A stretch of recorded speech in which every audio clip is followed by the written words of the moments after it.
Hey, was Samanath. So ஆட்டம் போட்ட ஆயிலின் ஆட்டம் அடங்கி விட்டது அப்படின்ட்டு தான் சொல்லலாம். கிட்டத்தட்ட அடங்கி விட்டதுன்னு உடனே வந்துட்டு நம்ம 10 நாள் முன்னாடி இருந்த ப்ரைஸுக்கு வர கிடையாது. ஸோ நல்ல ஒரு பீக்குக்கு போனது வந்துட்டு நல்லா வந்து அடங்கி இருக்குது. இது வந்து நேற்றே நான் சொன்னது இன்றைக்கி நடந்திருக்கு. அது இந்த நேற்று என்ன சொன்னேன்றது நம்ம ஃபர்தராக வீடியோக்களை பார்க்கலாம். ஸோ இதனால் வந்து மார்க்கெட்டோடைய ஈக்விட்டி மார்க்கெட் ஒரு மொமெண்டம் பிக் ஆகி இன்றைக்கி வந்து 233 பாயிண்ட் வந்து நிஃப்டி வந்து பாசிட்டிவ் முடிஞ்சிருக்கு. ஸோ இந்த ஆயில் ஆட்டம் அடங்கினதுக்கு ஒரு முக்கிய காரணம் என்னென்னாக்கா, டொனால்ட் ட்ரம்ப் வந்துட்டு திருவாய் மலர்ந்து வந்துட்டு இந்த போர் வந்து சீக்கிரம் முடிவுக்கு வந்துருன்னு சொன்ன ஒரே ரீசனால தான் வந்து இத்தனையும் நடந்துருக்குது. எல்லாமே வந்து மார்க்கெட் சேஞ்சஸ் எப்படி நடந்துருக்கிறது ஃபர்தர் நம்ம வீடியோக்குள்ளே பார்க்குறதுக்கு முன்னாடி டிஸ்க்ளைமர், நான் வந்து செபி ரெஜிஸ்டர் அட்வைசர் கிடையாது. இங்கே பேசுகிறது எல்லாமே ஜஸ்ட் ஒரு எஜுகேஷன் பர்பஸ்க்காக ஷேரிங் மை வியூஸ், அவ்வளோதான். எப்பயுமே ஒரு நல்ல ஒரு ட்ரேடர் இன்வெஸ்டர்ஸ் அப்படின்னாக்கா அவங்களுடைய ஓன் ஸ்டடி அனாலிசிஸ் பண்ணி ஓன் டெசிஷன் எடுக்கிறது தான் புத்திசாலித்தனமாக இருக்கும். இந்த புரிதலோட வீடியோக்குள்ளே போகிறதுக்கு முன்னாடி ரிக்வஸ்ட்டு, ப்ளீஸ் சப்ஸ்கிரைப் நம்ம பார்க்குறீங்கன்னாக்கா சப்ஸ்கிரைப் பண்ணுங்கள், லைக் பண்ணுங்கள். ரைட். ஸோ எல்லாமே ஒன்றா பார்த்துடலாம். ஃபஸ்ட்டு வந்து நேற்று சொன்னது இன்றைக்கி நடந்ததுன்னு சொன்னேன் இல்லையா, அது என்ன நேற்று சொன்னேன் அப்படின்றது இந்த வீடியோவில் பாருங்கள். ஸோ இன்னொரு முக்கியமான விஷயம் என்னன்னாக்கா, இந்த மாதிரி வந்து ஒரு ஹை ஃப்ரீஸ் எப்போ நடக்கும்னாக்கா, ஒரு பாட்டம் அவுட் ஆகும்போதோ இல்லைன்னா ஒரு பீக் அவுட் ஆகும்போதோ நடக்கும். அந்த ஹியூஜ் ரேலி வந்துட்டு பீக் அவுட் ஆகும்போது நடக்கும். ஸோ அந்த வகையில் பார்க்கும்போது ஏற்கனவே பாருங்கள் எப்படி வந்து ரேலியாக இருக்குது. ஒரு ஷார்ட் பீரியட் டியூரேஷனில் 6000 இருந்தது, கிட்டத்தட்ட இன்றைக்கி 10,000 ஆயிடுச்சு. பார்த்தீங்கன்னாக்கா இட் இஸ் ஜஸ்ட் ஹார்ட்லி ஒரு 1 2 3 4 5 6 ட்ரேடிங் செஷனில், இன்னும் 6வது ட்ரேடிங் செஷன் இன்னும் முடியல. ஸோ இது பார்த்தீங்கன்னாக்கா இந்த இடத்துல பீக் அவுட் ஆகுதுன்ற மாதிரி தான் வந்து ப்ரீவியஸ் எக்ஸ்பீரியன்ஸில் சொல்கிறேன் நான். இது பீக் அவுட் ஆகுது. ஸோ இது பீக் அவுட் ஆகுது அப்படின்னாக்கா ப்ராபப்ளி வந்து என்ன க்ரூட் ஆயில் வச்சு தான் வந்து இந்த மார்க்கெட் இவ்வளோ நாள் அடிச்சிட்டு இருந்தது. ஒரு உரமாக அடித்தது மார்க்கெட் வந்து க்ரூட் ஆயில் வச்சு தான். அப்போ க்ரூட் ஆயில் பீக் அவுட் ஆகுது அப்படின்னாக்கா இதே ரீசனால் நம்ம ஈக்விட்டி மார்க்கெட் வந்து கீழே வந்தது பாட்டம் அவுட் ஆகிறதுக்கு நிறைய சான்சஸ் இருக்குது. ஸோ இந்த ஒரு கோரிலேஷன் வந்துட்டு லாஜிக்கலாக சொல்கிறேனே தவிர நமக்கு வந்து டெக்னிக்கலி எந்த ஒரு என்ன சொல்கிறது கன்ஃபர்மேஷன் இல்லை. ஃபண்டமெண்டலி எந்த கன்ஃபர்மேஷனும் கிடையாது. It is a logical confirmation மட்டும்தான் நான் சொல்லுது. மேபி இது நடக்கிறதுக்கு வாய்ப்புகள் இருக்குது. அது வந்து நம்ம சப்சிக்வெண்ட் டேஸில் நம்ம என்னன்றதை பார்க்கலாம். Right. I hope.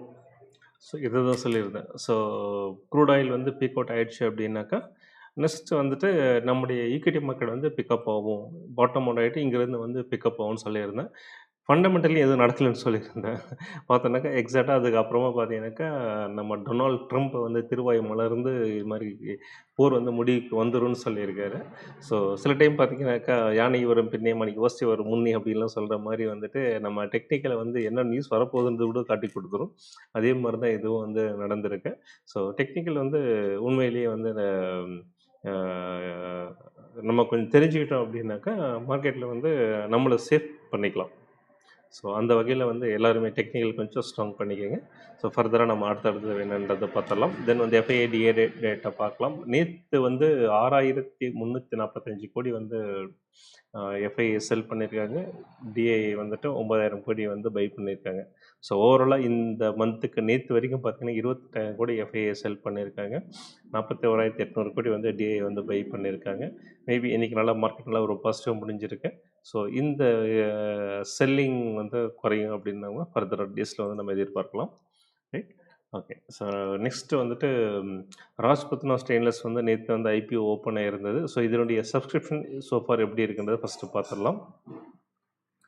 So 3.35x தான் வந்துட்டு சப்ஸ்கிரிப்ஷன் வந்திருக்கு. இன்னும் 1x ஒன் டைம் கூட சப்ஸ்கிரிப்ஷன் இன்னும் வரல. இன்னும் நாளையோட இது முடியுது. ஸோ இன்னும் டைம் இருக்குது. ஸோ நாளானிக்கு தான் நமக்கு கிளியர் பிக்சர் தெரியும். தென் வந்து இன்றைக்கி வந்து ஒரு ஐபிஓ ஓப்பன் ஆகிருக்கு, இன்னோவிஷன் அப்படின்ட்டு. ஸோ இது வந்துட்டு சர்வீஸ் செக்டரில் எஸ்பெஷலி பார்த்திங்கனாக்கா கமர்ஷியல் சர்வீஸ் சப்ளைஸ்ன்னு சொல்லலாம். அவங்க வந்து மல்டிபிள் இதில் இருக்காங்க. எஸ்பெஷலி பார்த்தீங்கன்னாக்கா இந்த டோல் பிளாஸா அந்த சர்வீசஸில் வந்து முக்கியமாக இருக்காங்க. ஸோ இதனுடைய ஸ்டாக் ப்ரைஸ் பேண்ட் வந்துட்டு 521 548, மினிமம் பிட் சைஸ் வந்துட்டு 14,067 rupees. ஸோ இதோடைய சப்ஸ்கிரிப்ஷன் ஃபர்தராக எப்படி இருக்குன்னு நம்ம சப்சிக்வெண்ட் டேஸில் பார்க்கலாம். தென் நம்ம மார்க்கெட் சினாரியா வரும்போது இன்றைக்கி வந்து விக்ஸ் வந்து 19% வந்து இன்றைக்கி டவுன் ஆகிருக்கு. 18.84 வந்து முடிஞ்சிருக்கு. கிட்டத்தட்ட வந்து 23 வரை இருந்தது. ஸோ இன்றைக்கி நல்லாவே குறைஞ்சிருக்கு. ஸோ மார்க்கெட்டு பயம் வந்து தணிஞ்சிருக்கு அப்படின்றது தான் இது கிளியராக காட்டுது. ஸோ அதுக்கு தகுந்த மாதிரி பார்த்தீங்கன்னாக்கா நிஃப்டி 233 பாயிண்ட் பாசிட்டிவ் முடிஞ்சிருக்கு. Large cap 272, mid cap 330, small cap 322, micro gap 475 point வந்து நல்ல ஒரு பாசிட்டிவ் முடிஞ்சிருக்கு. ஸோ எல்லாமே வந்துட்டு ஒரு பெரிய ஒரு ரிலாக்ஸ்டு சுவாசம் அப்படின்னு சொல்லலாம். மார்க்கெட் நல்லாவே வந்து அப்சைட் திரும்பி இருக்கு. அதே மாதிரி செக்டோரல் வைஸ் அப்படின்னு பார்க்கும்போது ஆட்டோ வந்து 3.10% நல்லா அப்பு, consumer durable 2.67, PSC bank 2.21, banking 1.6, எல்லாமே பார்த்தீங்கன்னாக்கா கிட்டத்தட்ட வந்து மோஸ்ட் ஆஃப் த செக்டர் வந்து மோர் தென் 1% போயிருக்கு. ஆயில் அண்ட் கேஸ் வந்துட்டு மைனஸில் போயிருக்கு. இது கொஞ்சம் ஆச்சரியமாக இருக்குது. ஆக்சுவலாக வந்து இது கொஞ்சம் பாசிட்டிவாக போயிருந்துருக்கணும். எனக்கு ஆயில் ப்ரைஸ் எல்லாம் குறையுது இல்லையா, பட் ஸ்டில் வந்து 0.39% நெகட்டிவில் போயிருக்கு. Nifty ID minus 0.46. ஸோ பெரிய அளவில் நெகட்டிவ் கிடையாது. ஸோ நியர் ஃப்ளாட் அப்படின்ற மாதிரியே நம்ம எடுத்துக்கலாம். இப்போ ஓவரால் மார்க்கெட் சினாரியோ எப்படி இருக்குன்றதை பார்த்துடலாம். ஸோ நிஃப்டியை பொறுத்த வரைக்கும் வந்துட்டு நல்லாவே ஒரு ரீபவுண்ட் வந்திருக்கு. இது 24,400க்கு மேலே க்ளோசிங் வந்துடுச்சு அப்படின்னாக்கா மார்க்கெட் இங்கேருந்தே நல்லாவே திரும்பும். கிட்டத்தட்ட மினிமம் வந்து 25,400, இங்கேருந்து ஒரு 1000 பாயிண்ட்ஸ் ரேலி வந்து நம்ம எதிர்பார்க்கலாம். மேபி இந்த இடம் வந்து ஒரு ஸ்ட்ராங் ரெசிஸ்டன்ஸ் ஆக்ட் பண்ணும். மேபி திருப்பும் மார்க்கெட் இங்கேருந்து திரும்பினாலும் திரும்பலாம், இல்லை எனக்கு மேலே போகலாம். அது இங்கே வரும்போது மொமெண்டம் எப்படி இருக்குன்றது பார்க்கலாம். தென் வந்து ஜியோ பொலிட்டிக்கல் நியூஸஸ் எப்படி இருக்குன்றதை வச்சு நம்ம பார்க்கலாம். ஸோ நாளைக்கு ஒரு நல்ல ஒரு க்ளோசிங் வந்துச்சு அப்படின்னாக்கா ஃபர்தராக வந்து மார்க்கெட் வந்து நல்ல ஒரு அனதர் 1000 பாயிண்ட்ஸ் ஃப்ரம் இன்னையிலேருந்து வந்து ஒரு ரேலி ஆகிறதுக்கு நிறைய சான்சஸ் இருக்குது. தென் அதே மாதிரி வந்து பேங்க் நிஃப்டி பார்க்கும்போது நல்லாவே வந்து நல்ல ஒரு ரீபவுண்ட் ஆகிட்டு இருக்கு. ஸோ இது வந்து 57,750 வந்து நல்ல ஒரு ஸ்ட்ராங் ரெசிஸ்டன்ஸு. இதுவும் நல்ல ஒரு பிரேக் ஆகி நல்ல ஒரு டிசசிவ் க்ளோசிங் இதுக்கு மேலே வந்தது அப்படின்னாக்கா ஃபர்தராக வந்து எகெயின் இதோடைய ஆல் டைம் ஹையை கூட நம்ம எதிர்பார்க்கலாம்.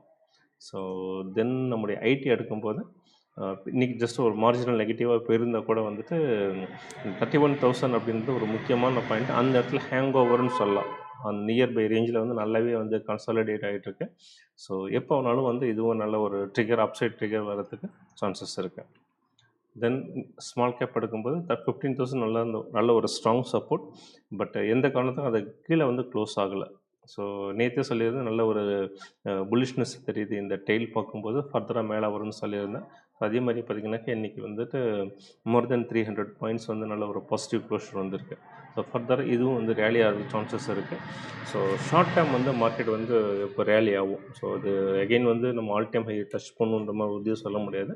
பட் வந்து அந்த ஒரு இவ்வளோ தூரம் மார்க்கெட் கீழே வந்ததுக்கு நியர்லி வந்துட்டு ஒரு 10% வந்து மார்க்கெட் வந்து கீழே வந்துருந்தது. ஸோ இங்கேருந்து பார்க்கும்போது ஒரு நல்ல ஒரு ரிலாக்ஸேஷன் கொடுக்குற மாதிரி வந்து ஒரு அப் ரேலி வந்து இருக்கும். பார்ப்போம் சப்சிக்வெண்ட் டேஸில் எப்படி இருக்குது அப்படின்றது. ஸோ அப்படியே நம்ம பெரிய நான் மார்க்கெட் நேரம் பார்க்கும்போது டவ் நேற்று வந்து 239 பாயிண்ட் பாசிட்டிவாக க்ளோஸ் ஆகிருக்கு. S&P 500 வந்துட்டு 55 பாயிண்ட்டு. நாஸ்டாக் காம்போசிட் இண்டெக்ஸ் வந்து 300 பாயிண்ட் நல்ல ஒரு பாசிட்டிவாக க்ளோசிங் ஆகிருக்கு. ஸோ நாஸ்டாக் வந்து நல்ல ஒரு பாசிட்டிவாக க்ளோஸ் ஆகிருக்கு. பட் நம்ம ஐடி வந்து இன்றைக்கி நெகட்டிவாக இருந்த ஒரு ஏமாற்றமாக இருந்தால் கூட இதுவும் வந்து நல்ல ஒரு பாசிட்டிவான விஷயம். அகெயின் ஐடி வந்து மேலே திரும்புறதுக்கு சான்சஸ் இருக்குது. தென் சரி, S&P 500 நல்லாவே ஒரு ஸ்ட்ராங் சப்போர்ட் வந்து பிரேக் பண்ண ட்ரை பண்ணிட்டு, ரெசிஸ்டன்ஸ் பிரேக் பண்ண ட்ரை பண்ணிட்டு. ஸோ இது ரெசிஸ்டன்ஸ் பிரேக் பண்ணிச்சுன்னா எகெயின் ஆல் டைம் ஹைக்கு இங்கே வரும்.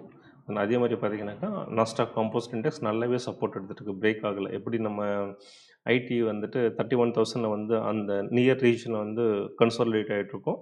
ஃபர்தராக அது கீழே போகாமல் இருக்குது. அதே மாதிரி பார்த்தீங்கன்னாக்கா இந்த 22,200 வந்து நாஸ்டாக் காம்போசிட் இண்டெக்ஸ் வந்து நல்ல ஒரு சப்போர்ட் எடுத்து பிரேக் பண்ணாமல் இருக்குது. ஸோ இதுவும் வந்து திரும்புறதுக்கு சான்சஸ் இருக்குது. ஸோ ஓவராலாக பார்க்கும்போது யூஎஸ் மார்க்கெட்டும் சரி, நம்ம மார்க்கெட்டும் ஒரு ஷார்ட் டேர்மில் வந்துட்டு ஒரு நல்ல ஒரு ரேலி வரதுக்கு வாய்ப்புகள் வந்து பிரகாசமாயிட்டிருக்கு அப்படின்னு தான் சொல்லலாம். ஸோ பார்ப்போம். ஸோ கண்டிப்பாக வர்றதுக்கு வாய்ப்புகள் இருக்குது. ஸோ இதோட இந்த வீடியோ முடிச்சுக்கலாம். நெக்ஸ்ட் வீடியோவில் நாளைக்கு பார்ப்போம். Until then bye. தேங்க்யூ.